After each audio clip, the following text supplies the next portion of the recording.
တီးချင်နေကြတယ်ကျွန်တော်အလုပ်ကြောင်းလေးကိုလေဒီမှာတစ်ခါလေးကျွန်တော်ပြန်ပြောပြပါမယ်တချို့ကကြောင့်ဒီမှာလာမှန်းကြတယ်ကျွန်တော်တို့ဒီအလုပ်ကိုပေါ့နော်ချားဖြန့်လာဒီဝန်ထမ်းတွေခေါ်လို့ချားဖြန့်လည်းမဟုတ်ပါဘူးပြီးရဲ့ချိန်ကျတော့နောက်တစ်ခုကကြတော့ရင်းနှီးထုတ်ပေးပြီးစိုင်ထောင်ပေးမှလာပေါ့နော်အဲ့လိုလည်းမဟုတ်ကျွန်တော်တို့ဝန်ထမ်းခေါ်တာပါဒါပေမဲ့ကျွန်တော်ရှိလုံရင်ကျွန်တော်လုပ်တဲ့လုပ်ရဲ့ process တွေကျွန်တော်သွားနေတဲ့လမ်းကြောင်းတွေဘယ်လိုလုပ်ရမယ်ကိုင်ရမယ်ဘယ်လို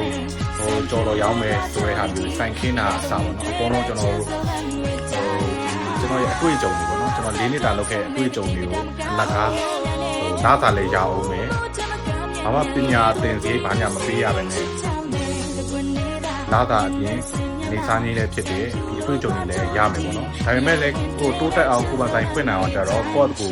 တိုးသားမှရမယ်ပြီးဆက်မှရမှာပါအဲ့ဒါလည်းကျွန်တော်လုပ်ပေးလို့မရပါဘူးခင်ဗျာ